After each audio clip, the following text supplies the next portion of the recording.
इनके शॉर्टकट के चक्कर में अंतरराष्ट्रीय बेइज्जती और वो शॉर्ट सर्किट हुआ। तो शॉर्टकट से शॉर्ट सर्किट की बात करने के बाद अब आम आदमी पार्टी की बात करते हैं, जो शॉर्टकट की राजनीति पे ज्यादा जिनका भरोसा रहता है। गुजरात चुनाव में हार और सिर्फ 5 सीटें लाने के बाद भी आम आदमी पार्टी का दावा है वो इसलिए खुश है क्योंकि अब राष्ट्रीय पार्टी का दर्जा मिलने जा रहा है आम आदमी पार्टी को। राष्ट्रीय पार्टी, आम आदमी पार्टी 8वीं राष्ट्रीय पार्टी मतलब बनने जा रही है। यह बताया जा रहा है कि जल्दी दर्जा मिल सकता है राष्ट्रीय पार्टी का। अरविंद केजरीवाल ने कहा है कि यह बड़ी उपलब्धि इसलिए क्योंकि महज 10 साल में आम आदमी पार्टी राष्ट्रीय पार्टी बन गई है। पहले आप अरविंद केजरीवाल का बयान सुनिए, फिर एक दिलचस्प तथ्य राष्ट्रीय पार्टियों से जुड़ा हम आपको बताएंगे। सभी आम आदमी पार्टी के कार्यकर्ताओं को, सभी देशवासियों को बहुत बहुत बधाई। आपकी आम आदमी पार्टी आज राष्ट्रीय पार्टी बन गई है। आम आदमी पार्टी के लिए 10 साल में राष्ट्रीय पार्टी का दर्जा मिलना बड़ी उपलब्धि है, यह अरविंद केजरीवाल ने बताया। लेकिन भारतीय जनसंघ, अब फैक्ट्स की बात करेंगे। भारतीय जनसंघ और एनसीपी 2 ऐसी पार्टियां हैं जो ये उपलब्धि 1 साल या उससे भी कम वक्त में हासिल कर चुकी है। तो अरविंद केजरीवाल ने कहा कि 10 साल में राष्ट्रीय पार्टी बनना एक बड़ी उपलब्धि है। भारतीय जनसंघ और एनसीपी 2 ऐसी पार्टियां हैं जो ये उपलब्धि 1 साल या उससे भी कम वक्त में हासिल कर चुकी हैं। भारतीय जनसंघ की स्थापना 1951 में हुई थी। ये हमने आपको ये ग्राफिक्स इस वक्त आप देख रहे हैं, फुल स्क्रीन पर ग्राफिक्स दे दीजिए, वॉल पर अगर दे सके फुल स्क्रीन पर दे दीजिए। भारतीय जनसंघ की स्थापना 1951 में हुई और 1 साल बाद 1952 में भारतीय जनसंघ को राष्ट्रीय पार्टी का दर्जा मिल गया। भारतीय जनता पार्टी की स्थापना हुई थी 1980 में और सिर्फ 4 साल बाद 1984 में बीजेपी राष्ट्रीय पार्टी बन गई। तृणमूल कांग्रेस की स्थापना 1998 में हुई और 2016 यानी कि 18 साल बाद टीएमसी राष्ट्रीय पार्टी बन गई। टीएमसी बीएसपी 1984 और 13 साल बाद राष्ट्रीय पार्टी बन गई। सीपीआई 1964 7 साल में राष्ट्रीय पार्टी। एनसीपी 1 साल से भी कम में राष्ट्रीय पार्टी बन गई थी। 1 साल से भी कम में राष्ट्रीय पार्टी बन गई थी एनसीपी। और नेशनल पीपल्स पार्टी 2013 में बनी और 2019 में 6 साल में राष्ट्रीय पार्टी बनी। तो राष्ट्रीय पार्टी बनने में किसे कितना वक्त, ये बताना जरूरी, क्योंकि ये दावा किया गया कि 10 साल में राष्ट्रीय पार्टी बनना एक बड़ी उपलब्धि।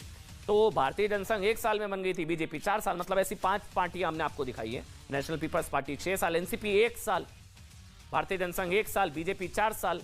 तो बीजेपी 4 साल में राष्ट्रीय पार्टी बन गई थी, जनसंघ भारतीय जनसंघ 1 साल में, सीपीआई 7 साल में, एनसीपी 1 साल से कम वक्त में राष्ट्रीय पार्टी। राष्ट्रीय नेशनल कांग्रेस की स्थापना 1999 जो बार बार, एनसीपी 1 साल में राष्ट्रीय पार्टी बन गई थी। आम आदमी पार्टी राष्ट्रीय पार्टी बन चुकी है, अब बनने जा रही है, बन सकती है, जल्दी बन सकती है, कानूनी रूप से बन चुकी है, ये अरविंद केजरीवाल ने कहा। दिल्ली और पंजाब में सरकार है और एमसीडी में जीत हासिल हुई, अच्छी जीत हासिल हुई। लेकिन क्या इतना 2024 में मोदी बनाम केजरीवाल के लिए काफी है? एमसीडी चुनाव के बाद यह दावा किया गया कि आम आदमी पार्टी ने यह दावा किया कि 2024 में मुकाबला मोदी और अरविंद केजरीवाल के बीच होगा। लेकिन आम आदमी पार्टी के इस दावे में कितना दम है, इसके लिए हम आपको फुल स्क्रीन पर एक बार ग्राफिक्स दिखा दीजिए। एक और दिलचस्प आंकड़ा जानकारी शेयर करते हैं। आम आदमी पार्टी ने कहां हाल फिलहाल चुनाव लड़े इस साल में, 2022 की अगर बात करें, 5 राज्यों में चुनाव लड़े, कहां कितनी कितनी जमानतें जब्त हुई है, उसका आंकड़ा है ये। एक बार आंकड़ा आप देख लीजिए, आपको समझ आ जाएगा। गुजरात में 71% सीटों पर जमानत जब्त, यूपी में 100% सीटों पर जमानत जब्त, हरियाणा में 100% सीटों पर जमानत जब्त, गोवा में 90% सीटों पर जमानत जब्त, हिमाचल में 100% सीटों पर जमानत जब्त। अभी जो चुनाव हुए हिमाचल में 67, उसमें 100% सीटों पर जमानत जब्त हुई है। दावा है 24 में केजरीवाल, मोदी बनाम केजरीवाल होगा। लेकिन ये आंकड़े, ये फैक्ट्स हैं, हार्ड फैक्ट्स हैं, इसको कोई नहीं ठुकरा सकता कि हाँ, क्योंकि गुजरात में 71%, यूपी में 100%, यूपी में चुनाव लड़ा और कहते हैं केंद्र का रास्ता यूपी से होकर जाता है और मोदी को हराना है तो यूपी में 100% जमानत जब्त हुई तो फिर कैसे चलेगा? गुजरात में 71, यूपी में 100%, उत्तराखंड में 97%, हिमाचल में 100% सीटों पर जमानत हुई, आम आदमी पार्टी की जमानत जब्त हुई। हालांकि अरविंद केजरीवाल का दावा है कि 13% वोट बैंक, जो कि प्रधानमंत्री नरेंद्र मोदी और अमित शाह का अभेद्य किला, वहां पर 13% वोट हासिल करना एक बड़ी उपलब्धि है। लेकिन हिमाचल में 100% सीटों पर और गुजरात में भी 182 में से 128 सीटों पर जमानत जब्त हुई आम आदमी पार्टी की। आगे बढ़ते हैं नेताओं के चरित्र के बाद, अब बात हमारे देश के लोगों की चरित्र की बात करेंगे।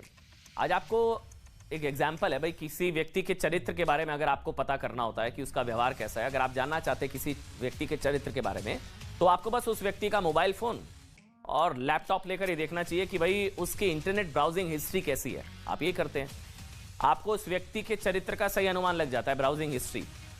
अब मोबाइल और फोन्स और लैपटॉप तो लोग पासवर्ड से सुरक्षित करके रखते हैं, इसलिए किसी के मोबाइल फोन में ताक झांक करना आसान भी नहीं और करना भी नहीं चाहिए भाई।